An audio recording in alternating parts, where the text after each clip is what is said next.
organizacional y trayectoria comprobada. Es ingeniero mecánico, egresado por la Universidad Nacional Autónoma de México, especializado en mecatrónica.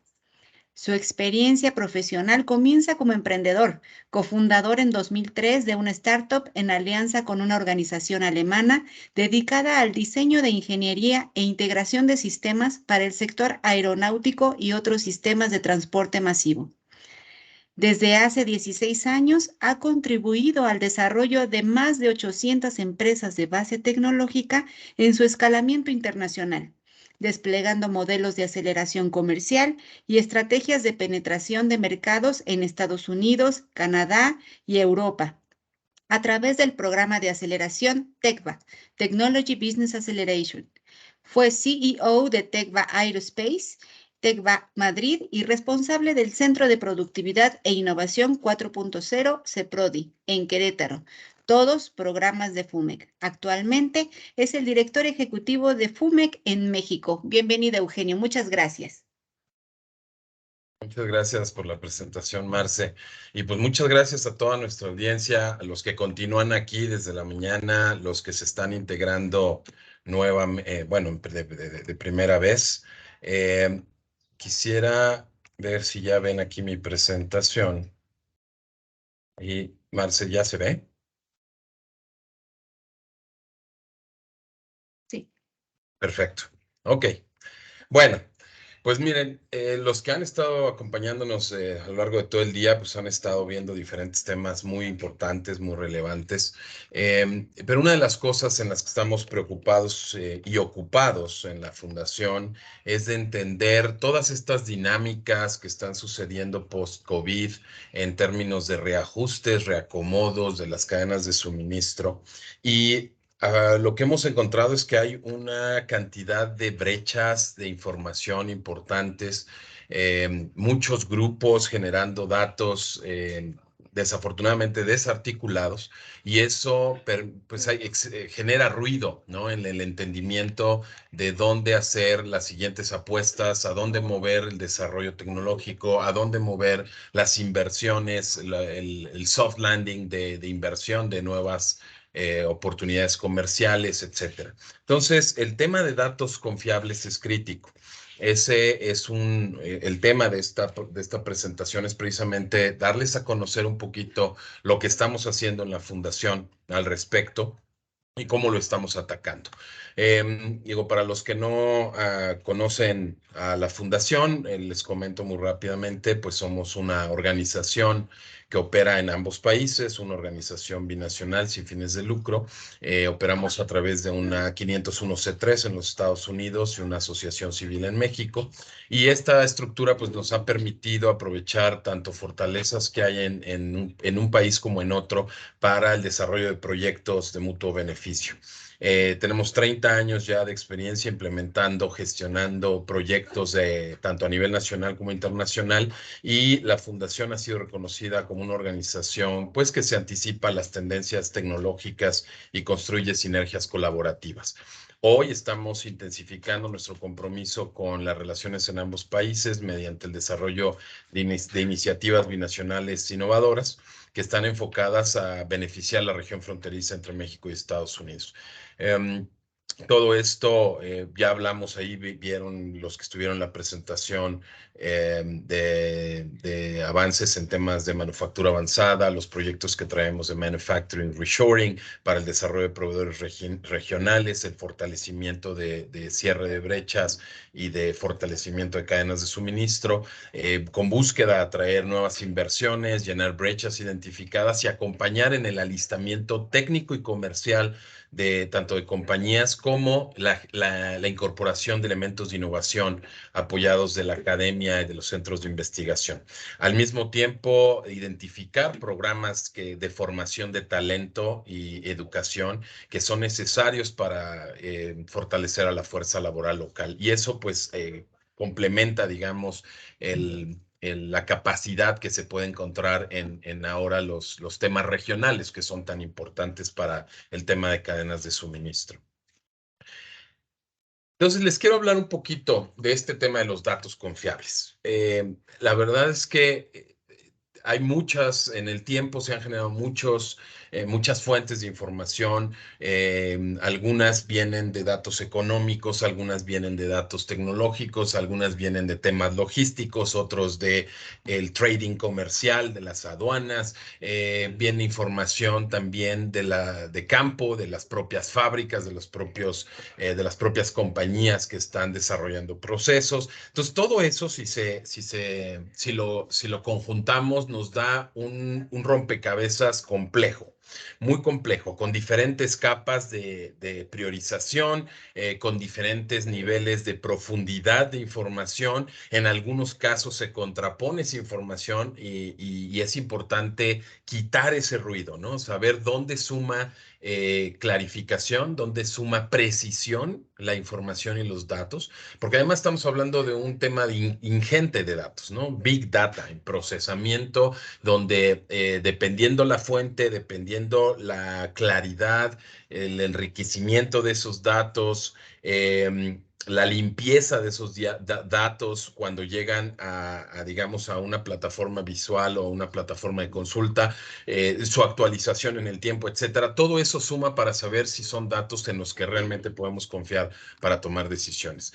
En la mañana también arrancamos con la presentación del proyecto iCluster por el ingeniero Alfredo, que los que estuvieron pues se pudieron haber dado cuenta que hay muchas fuentes de información, pero en la fundación pues hemos venido monitoreando algunas de ellas, las más representativas, donde sabemos que tienen estándares avalados por comunidades internacionales y hay muchas plataformas, hay toda una red de plataformas de información, ¿no? Esta lámina muestra algunas de ellas, no es extensiva, ni por supuesto queremos decir que esto es todo lo que existe, pero algunas de estas fuentes de información se usan de forma muy continua y muy constante para poder hacer análisis, para poder hacer estudios, validaciones, temas de factibilidad, etcétera, ¿no? Entonces nosotros hemos usado muchas de estas, hemos integrado información a nivel de base, ¿no? Desde temas tanto empresariales, económicos, de investigación,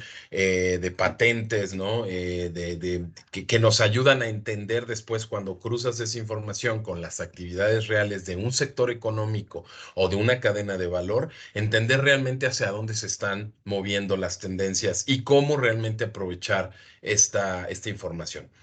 ¿No? En la mañana hablábamos de iCluster, pero bueno, se tiene el US Cluster Mapping en Estados Unidos, se tiene el Cluster Map en Canadá, pero debajo de ellos hay toda una serie de capacidades, ¿no? Desde los censos económicos que se hacen con el US Census Bureau, con INEGI, con Statistics Canada, pero también plataformas que monitorean la complejidad económica, la información vinculada a cadenas de valor, ¿no? Como podría ser el Atlas de complejidad económica, Data USA, en México está Data México, datos.gov, la propia organización, la OCDE, Stats America, en fin. Y luego abajo hay toda una capacidad en software especializado que hace analítica y que hace correlación de datos, ¿no? Como pueden ser las fuentes de Dun & Bradstreet, de la plataforma Hoovers, Clarivate Analytics, que es una plataforma para análisis de estado del arte, patentes, estado de la técnica, bases de datos mundiales,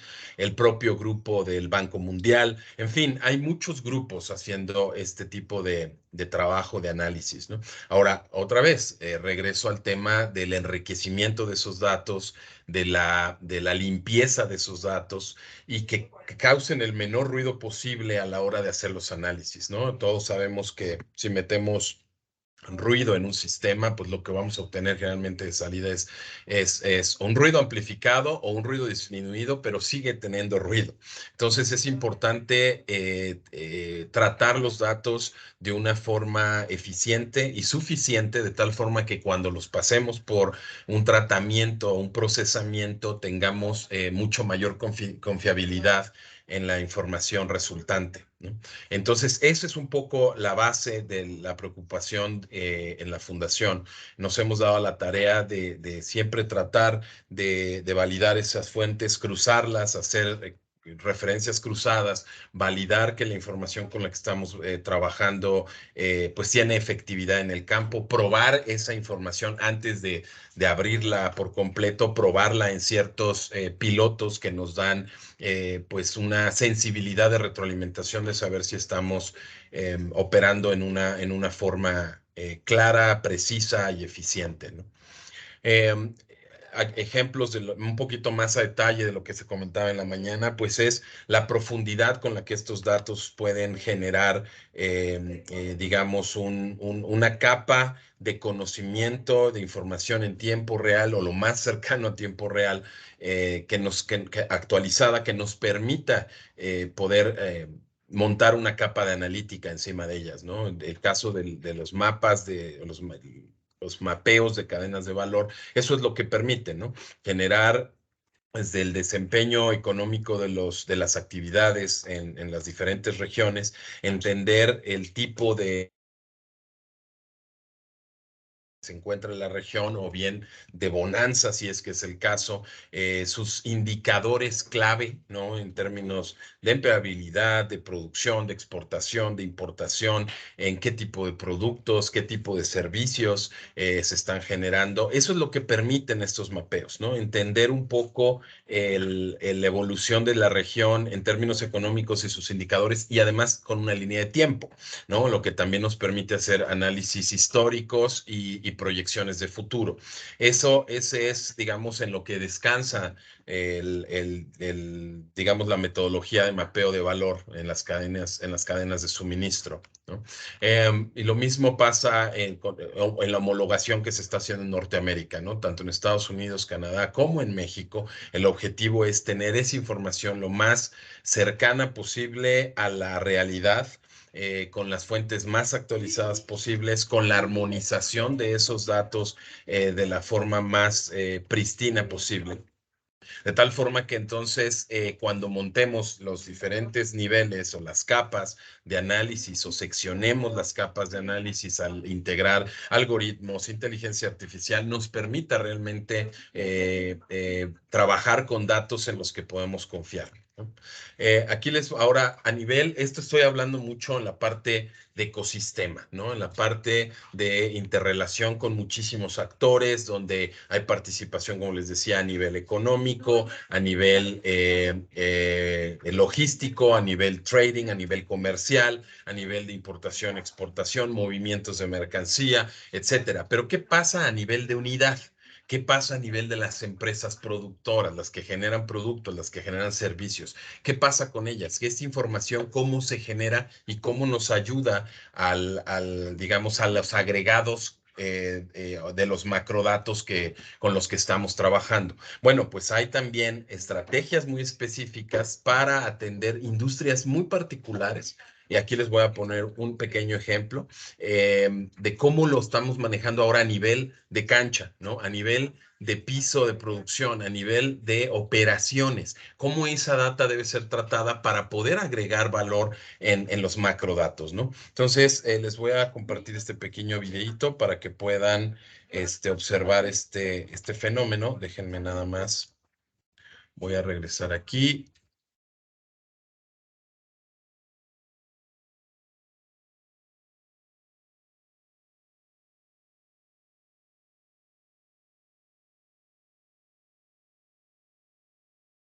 No se escucha.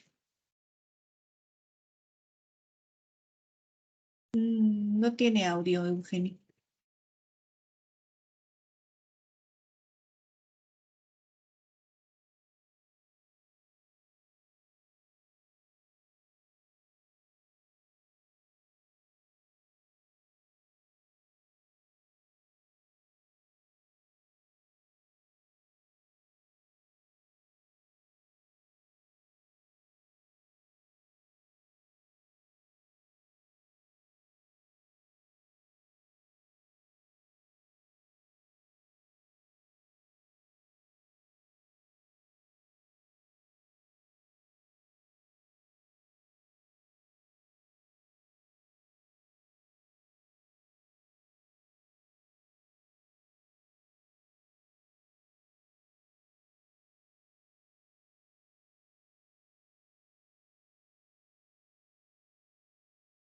No se está escuchando, ¿verdad? Perdónenme, déjenme, regreso un segundito. A ver.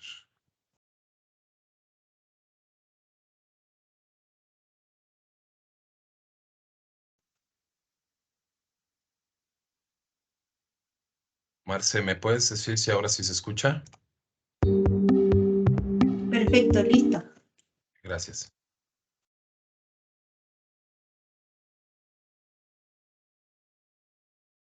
Ya no estás compartiendo.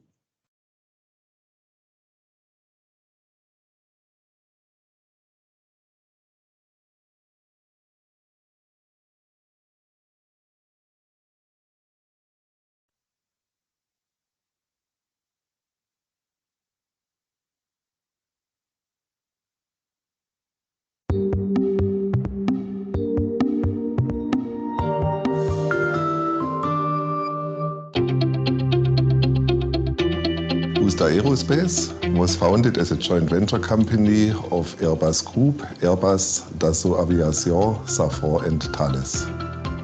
The mission is to have in our European aerospace and defense industry unified and harmonized collaboration services with our design partners as well as with our suppliers. Today, all the companies are using different type of services, which makes the collaboration much more complex. In design, a big challenge is more and more complex new designs where we need specialized companies. In production, the main challenge is an increasing production rate. For both, our need is to have strong and reliable collaboration services.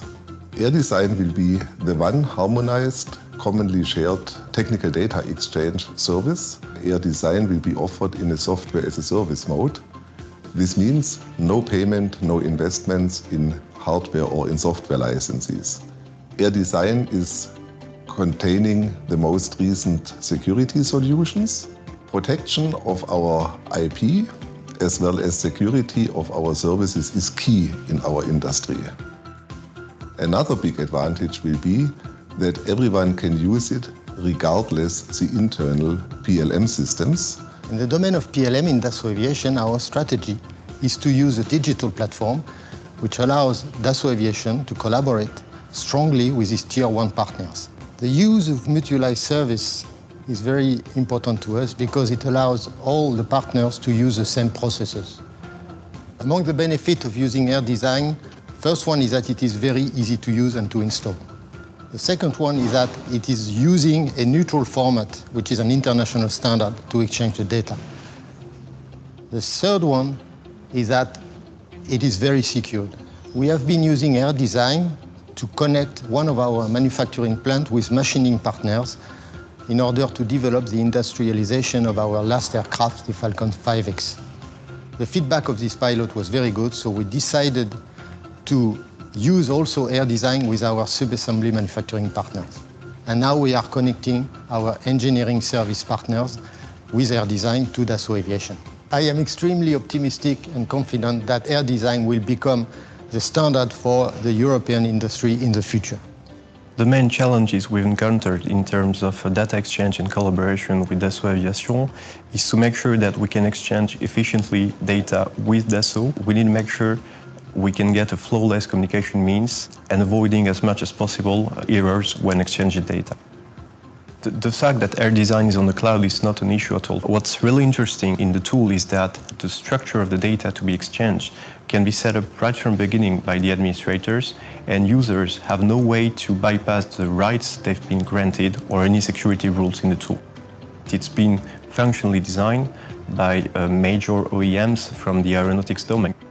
And it's also interesting to see that Dassault Systèmes is prime contractor in this project. That gives us confidence in the future deployment of this tool and the associated services.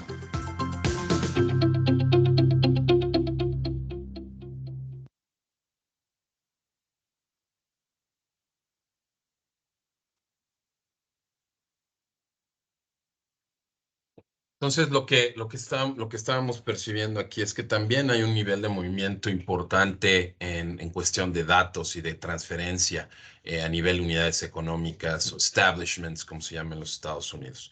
Es importantísimo que esta transferencia de datos sea, además de segura, ¿no? Por los temas que veíamos en la mañana también de temas de ciberseguridad, pero también en lo que está sucediendo en el día a día, para poder levantar banderas, semáforos específicos de cuellos de botella en la producción, de cuellos de botella en los procesos logísticos, etcétera, para saber si vamos a llegar a cubrir las órdenes de compra, los procesos comerciales específicos en tiempo y forma, de tal manera que, o de tal suerte que se puedan tener predicciones sobre el comportamiento propiamente de una cadena de suministro en un producto o en un sistema o subsistema en particular. Entonces, es importante entender que pues todos estamos participando de alguna forma en la generación de esos datos. El tema es qué tan confiablemente los podemos generar y eso puede servir para hacer análisis posteriores, ¿no? También en la mañana hablábamos un poco de cómo estamos utilizando parte de la generación de datos para poder tomar decisiones, ahora haciéndolo a nivel de unidades económicas. Estamos trabajando en este programa que se llama Manufacturing Reshoring, mapeando, pues nuestro objetivo es llegar a mapear toda la frontera en cuanto a todos los temas de capacidad de empresas, tanto del lado de Estados Unidos como de México. Estamos arrancando en el sur de Texas. Ese es nuestro enfoque ahorita, este pilotaje. Este primer año llevamos mapeando ya más de 110 empresas en la región del sur de Texas y norte de México. Y en la segunda fase de este programa lo que está esperando es empezar a mover, digamos, ya esa información de alto valor, entender dónde están esas brechas para empezar a movilizar conexiones nuevas en ese reacomodo de las cadenas de suministro, ¿no? Como les decía, pues todo este tema de mapeo de capacidades en los diversos sectores críticos de apoyo, es importante basarla en datos confiables. Entre más datos precisos tengamos, mejores decisiones se van a poder tomar para restablecer o fortalecer las cadenas de suministro. Esta evaluación de las cadenas pues presenta muchos retos, pero también oportunidades para América del Norte, ¿no? Como se ha anunciado y se ha reforzado con acciones como el CHIPS Act, ¿no? En temas semiconductores, el Inflation Reduction Act de los Estados Unidos, para fortalecer la competitividad y la resiliencia de las cadenas de suministro. Para ello, pues tanto México como Canadá son aliados perfectos para impulsar todos estos esfuerzos de manera colectiva, y es ahí donde estamos buscando pues tener una incidencia importante, ¿no? En tratar de generar datos de valor, información tácita y crítica y estratégica para que todos los stakeholders o participantes de esta cadena de valor se beneficien, puedan tomar mejores decisiones y aceleremos la adopción y la facilitación de programas de alto valor que ayuden a que todos los actores pues puedan estar en sintonía, ¿no? Y tengamos menos ruido en las fuentes de información, tengamos mayor capacidad de aportar estrategia de crecimiento a las regiones en desarrollo económico, pero también un poquito ayudar a que se genere una mayor conciencia de cómo utilizar la tecnología y cómo generar innovación en el proceso, diferenciarse de una forma más rápida y más oportuna, ¿no? En el caso también, este es otro, ejemplos en donde se está aplicando, donde estamos aplicando todo este trabajo digamos, de base. Pues uno de ellos muy importante en ahora el TEMEC o el USMCA, pues es toda la cadena de valor en tema de agroalimentos o el sector agroalimentario. Esta industria es el tercer sector más grande en lo que respecta al flujo comercial hacia América del Norte. Se ha duplicado en su producción en los últimos 25 años y se ha posicionado como una de las 12 potencias productoras de alimentos a nivel mundial y la número 13 en Latinoamérica, en México. Y esto es muy relevante porque a veces damos por hecho sectores como sectores básicos como el agroindustrial, como que ya hicimos todo lo que se tenía que hacer. Y la verdad es que no, falta mucho camino ahora con este tema de la digitalización, cómo podemos eficientar esa cadena y generarle mayor valor, ¿no? Y además buscar nuevas herramientas para mayor capacidad de producción. Actualmente México produce 286 millones de toneladas a nivel básico en tanto agricultura, ganadería y pesca, y representa 8.5% del PIB nacional. Esos datos son muy importantes, ¿no? Además de que esto está distribuido geográficamente, más o menos el 78% de los envíos desde México van hacia Estados Unidos, 8.4% hacia Canadá. Perdón, Estados Unidos y Canadá es 78%, 8.4% hacia América Latina, 6.2% hacia Asia y 5.2% hacia Europa.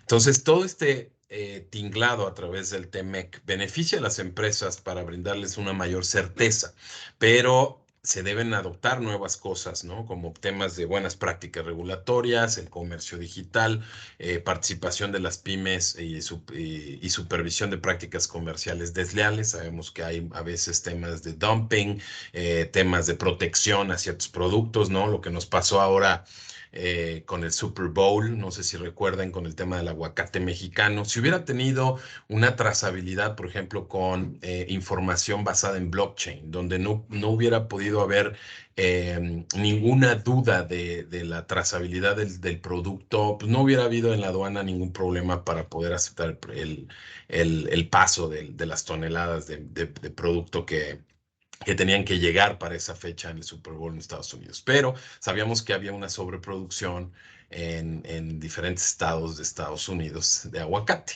y de movilización de este producto. Entonces, digo, este tipo de prácticas que son legales, pero que sabemos que no están basadas en una estrategia de fondo limpia y comercialmente hablando, digamos, en un terreno horizontal y de competencia libre, pues lo que hacen es que nos deja ver que hay todavía oportunidad de mejora en los temas de digamos, leyes aplicadas al sector, basándose en información que es clara y concisa y transparente y que puede, digamos, desarmar cualquier argumento de no cumplimiento ante ciertas reglas, ¿no? Que eso fue lo que pasó en ese tema. Entonces, así como ese, hay muchos otros ejemplos, ¿no? Lo hubo para algún tipo de hortalizas en algún tema. En algún momento lo hubo para el camarón, no me acuerdo en qué región alguna vez también. En fin, lo ha habido para muchos tipos de producto en muchos momentos específicos. Entonces, lo que queremos con esta, digamos, transparencia en la información y datos es, pues, reforzar un poco esa trazabilidad, ¿no? Esa validez de que un producto está haciendo todo su cumplimiento, está participando de una forma limpia en el mercado y que además pues tiene toda la validez de refutar argumentos, ¿no? También otro tema importante de beneficio pues es el que se exacerba el derecho a la propiedad intelectual, cumplimiento con temas de medio ambiente, biotecnológicos, medidas sanitarias, fitosanitarias, etcétera, ¿no? Entonces eso es importante, ¿no? Así como les comentaba el caso del mango, pues en el caso del aguacate, pues también el caso del mango que ha sido menos visible, ¿no? Digamos, pero finalmente Estados Unidos para México es el primer mercado de exportación. Para México representa el 94% de la oferta de mango en Estados Unidos en Estados Unidos este se vende como un commodity, pero no hay una percepción de marca, ¿no? Como lo hay del aguacate, digo, mucho ha tenido que ver también por el tema de orgánicos, el tema de la salud en la cadena alimenticia, pero el caso del mango pues también es muy interesante, ¿no? Es una oportunidad, un nicho de mercado que no tiene tanta diferenciación como lo han tenido otros. Hay un mercado creciente, una demanda creciente, hay competencia en Latinoamérica, ¿no? De Guatemala, Perú, Brasil son productores también de mango y pues hay un mercado importante, ¿no? El valor de mercado total, tanto de mango fresco y procesado, es de más de 690 millones de dólares anual. tiene un crecimiento promedio del 10%, cerca del 10%. Hay una participación, por supuesto, de México con un 53% ya en cuanto a fresco y procesado. Y hay un crecimiento también, pues en México acelerado, casi del 10.2%. Entonces, este tipo de nichos que a veces está un poco fuera del radar principal de las prioridades a veces estratégicas de los, digamos, de los estados productores o digamos, de los mecanismos de política pública general, pues regeneran una oportunidad, un diferencial que nos debe ser relevante y que nos puede permitir movilizar capacidades regionales para ayudar a que esto tenga un mejor posicionamiento y un crecimiento más sano, ¿no? Este es el tipo de ejemplos de para qué nos sirven esos datos confiables, para poder ayudar este tipo de áreas, de nichos y por supuesto todas las empresas y productores que participan de la misma, ¿no? La propuesta anterior o la presentación anterior ya hablaba de este tema también, otro sector que está beneficiando de entender bien los datos es el área de semiconductores. No voy a detenerme aquí porque realmente Carlos y el doctor Israel hicieron un muy buen trabajo explicando dónde están las oportunidades en este sector y hasta dónde estamos moviendo desde FUMEC la articulación para ayudar el desarrollo del sector en el país, ¿no? Y su integración binacional con los Estados Unidos. En la mañana, como les comentaba, pues esto un poco reforzando nada más lo que estamos haciendo a nivel de cadenas de valor con el proyecto de iCluster, apoyados con el INEGI, con el US Census Bureau. Ahí en esa página web van a poder revisar, si me ayuda alguien poniéndola en el chat, van a poder revisar todos los antecedentes del programa y hacia dónde estamos yendo con el mismo, por si se perdieron la presentación de Alfredo, pero yo les hago ahorita nada más un poquito una síntesis de cómo estamos viendo este proyecto basado en datos confiables, ¿no? Este es el mapa general, un poquito nuestro objetivo con este proyecto es actualizar ese mapa de cadenas de valor y clústeres con compatibilidad trinacional en México para que el mapa de México tenga esa fortaleza y esos datos abiertos disponibles para todo el mundo.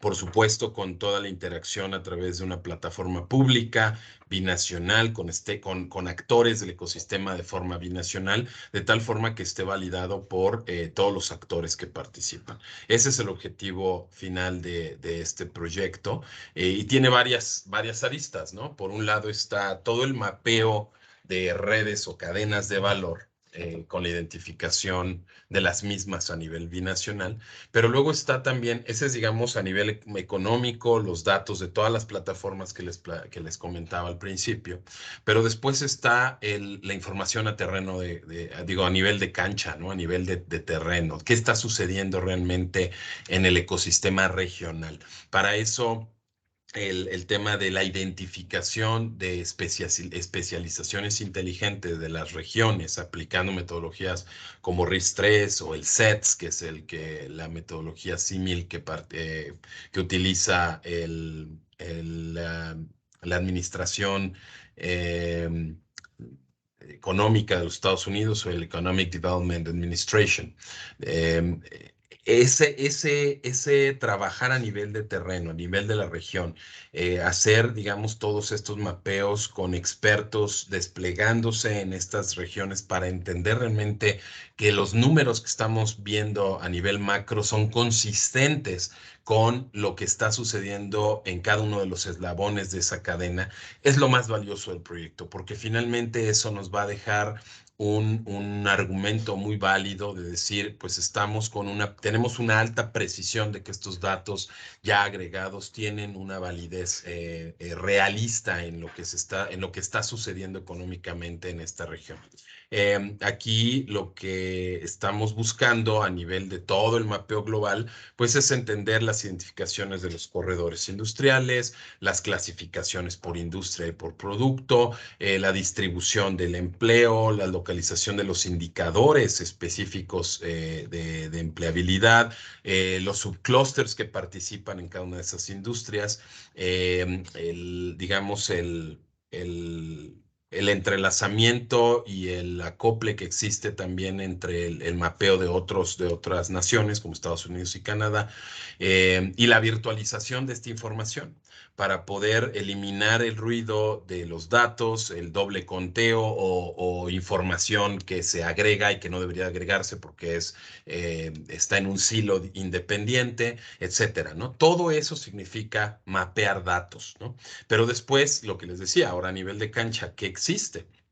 En terreno de, digamos, de estas especializaciones a nivel regional, entra un modelo de gobernanza con todos los stakeholders, cómo están participando en esa gobernanza los actores, hacer entrevistas de profundidad, entender con un levantamiento de información dónde están esos activos moviéndose, cómo están los productos, cómo están los volúmenes, los números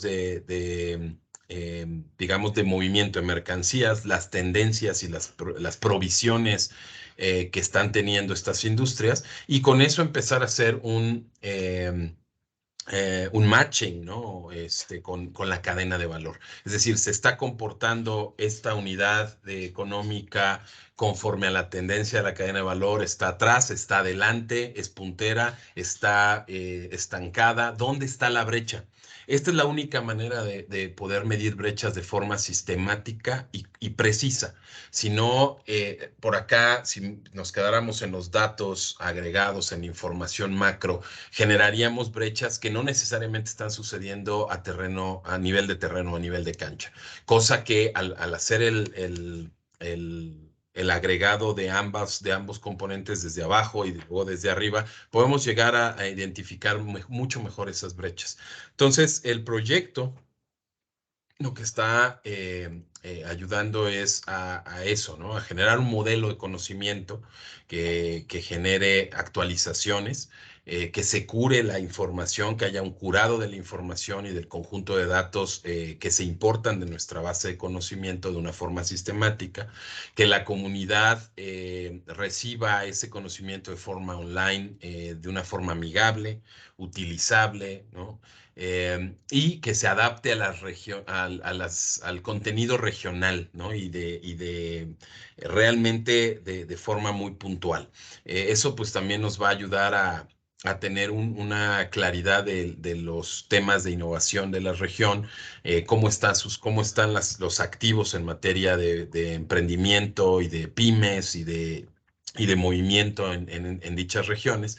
Y luego también, pues queremos llegar a todo el tema de medio ambiente, energía y todo el tema de inclusión, ¿no? Estos comentarios que hacía Alfredo en la mañana, pues van muy enfocados a eso, es cómo interrelacionamos y entretejemos estos temas de relevancia apoyados en esta tecnología, apoyados en la validación de información específica, ¿no? Y todo esto va a acabar en una plataforma operable, ¿no? Con estadísticas de indicadores muy claros, en la nube. Lo que estamos haciendo es enfocando todo esto a regiones binacionales en la frontera, sobre todo California, Baja California, Sonora, Arizona. Después buscaremos también ahora el tema de Texas, Tamaulipas, Nuevo León, y después llegaremos a Chihuahua, Nuevo México, etcétera, ¿no?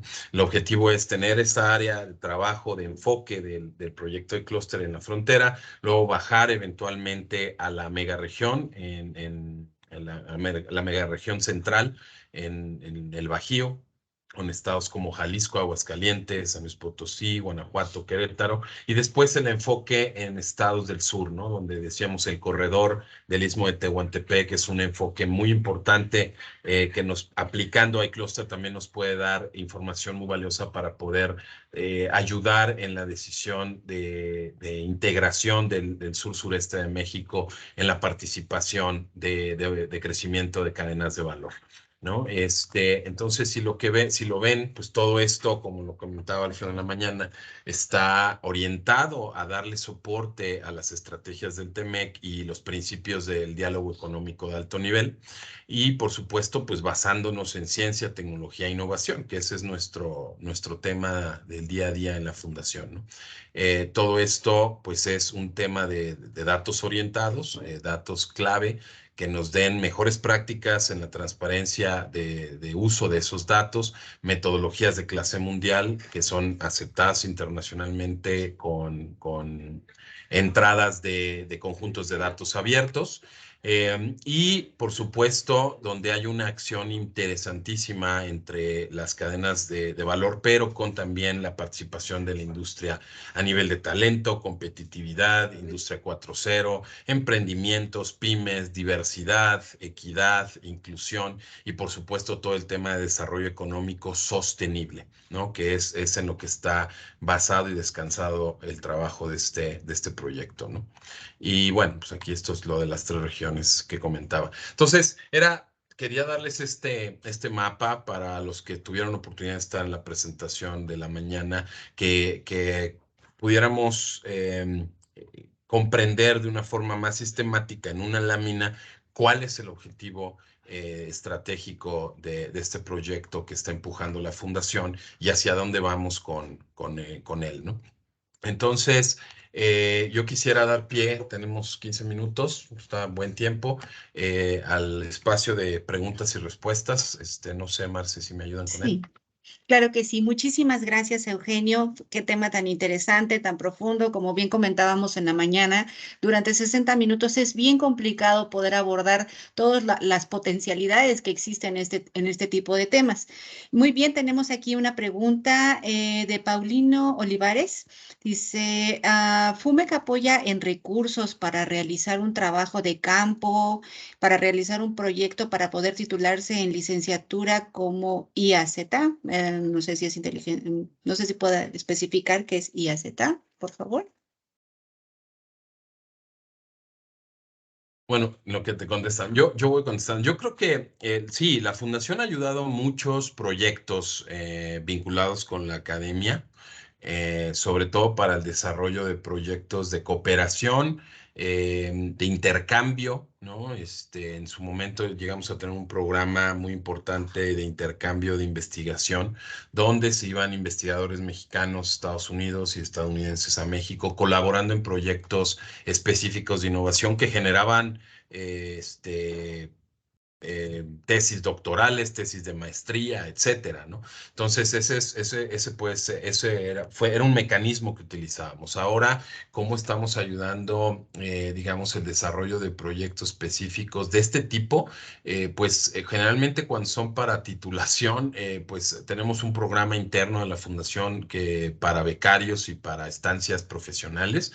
Entonces, participando directamente en nuestro programa de becarios o de servicio social o de estancias profesionales, pues es un insumo importante para poder trabajar en algún proyecto que ayude a la generación de una tesis. Ese es un camino. Y la otra es que venga vinculado a alguno de los proyectos o programas que estamos trabajando, ¿verdad? Porque, por ejemplo, en este tema de los semiconductores, ahí con las asociaciones aliadas, pues están participando muchos estudiantes de posgrado, ¿no? Ayudando en la generación de información, de trabajo específico, de mostradores tecnológicos que pueden ayudar a todo el programa a tener mucho más vida y mucho más validez.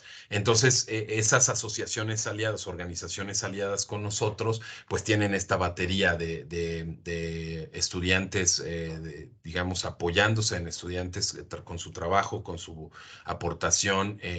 Para ellos, pues tiene un valor en cuanto a currícula académico, porque puede ayudarles a generar sus proyectos finales de investigación. Y para las empresas o los organismos, las instituciones académicas, pues tiene un valor agregado, porque pues es un talento utilizado en un proyecto de alto valor, pues con un bajo costo, ¿no? Entonces, hay varios mecanismos en los que podemos integrar colaboración de estudiantes para esto, ¿no? Muchas gracias, Eugenio. Tenemos Otra pregunta dice, ¿el clúster de semiconductores podría incluirse en las iniciativas como Litio MX? ¿Qué vínculos e iniciativas públicas y o privadas se deben fomentar? Sí, mira, yo creo que el tema de semiconductores sí, pero el tema de litio MX está muy vinculado a los temas de política pública enfocado a la explotación de recursos naturales, es decir, la minería. Ya el tema de procesamiento de los minerales, digamos, raros o los minerales críticos, ¿no? Pues realmente es un tema que es totalmente dependiente en el sentido donde, digamos, de utilización de esos minerales para poder tener un acceso a materias primas de forma localizada y no depender de esas materias primas fuera de México. El tema es las inversiones que eso requiere. Vuelven a ser otra vez inversiones complicadas, así como el tema de las fábricas, ¿no? De las propias plantas de manufactura de semiconductores. Ahora, las inversiones para plantas mineras y tener la tecnología adecuada para poder explotar esos yacimientos con oportunidades de tener acceso a esos minerales, pues sigue siendo también números muy elevados. Entonces, esa política lo que permite, por lo que hemos entendido, da pie para poder decir, hay una cierta propiedad que pues, de por sí existe, ¿no? Por estar en territorio mexicano, pero ahora el tema no es la propiedad, la discusión importante es la explotación, la tecnología, las inversiones para que eso suceda y para que el insumo la producción de esos minerales en formato de materia prima sea lo suficiente para alimentar una industria, ¿no? Donde, por ejemplo, el tema del litio, pues en lo que está impactando fuertemente es en los consumidores de vehículos, o más bien los productores de vehículos eléctricos y todo tipo de vehículos eléctricos. Al final la base son las baterías, ¿no? Las baterías y su vida útil y su optimización en el tiempo. Entonces, sí hay una manera de vincularse a esas iniciativas, pero hay que diferenciar, ¿no? Unas tienen un enfoque muy particular sin ver todo el valor en la cadena y lo que nosotros estamos tratando de ver es la integración de esa cadena desde un punto de vista estratégico y desde un punto de vista de explotación de desarrollo económico, más que de eh, meramente protección de control territorial o control nacionalista, ¿no? Es importante ver que sí, por supuesto, hay que saber cómo generar el valor para el propietario de ciertos activos, pero en la transformación, pues hay que participar digamos, con los eslabones adecuados, ¿no? Es decir, la aplicación de tecnología, la demanda de mercado conectada a la explotación de esa tecnología y cómo podemos realmente incidir en que eso tenga un beneficio para el país, ¿no? Entonces, yo diría que sí, hay que incluirlo, pero con la restricción de el alcance que cada una de esas iniciativas de política pública pueden tener, ¿no? Porque son limitadas. La verdad es que ninguna tiene una visión holística o integral o del todo integral como lo estamos trabajando aquí desde la fundación, ¿no? Muy bien. Muchas Sí. gracias, Eugenio. Sí, de hecho, sumando a esa respuesta, también comenta, dice, hoy en día la política pública de ciencia, tecnología e innovación no es específica al área de semiconductores. Considera que debería de emitirse lineamientos específicos para esta área. Creo que va muy de la mano de lo que acabas de comentar. No sé si gustes sumar Sí. alguna otra idea. Sí, yo creo que va totalmente la mano, es lo que les decía, no hay una integración, ¿no? Con la, digamos, versión integral de la Ley de Ciencia, Tecnología e Innovación. Recientemente estuve en la Cámara de Diputados platicando sobre el tema de soberanía tecnológica, ¿no? Y les decía, pues precisamente, a ver, el tema de la soberanía tecnológica pues es como un binomio. Si no entendemos que para que haya soberanía tenemos que invertir en capacidades, pues si no hay capacidades en una región para desarrollar algo, pues activas rápidamente la otra parte del binomio, que no es soberanía, sino dependencia tecnológica, ¿no? De algún lado tienes que traer esa capacidad para poder satisfacer el consumo local, la generación de productos y servicios locales.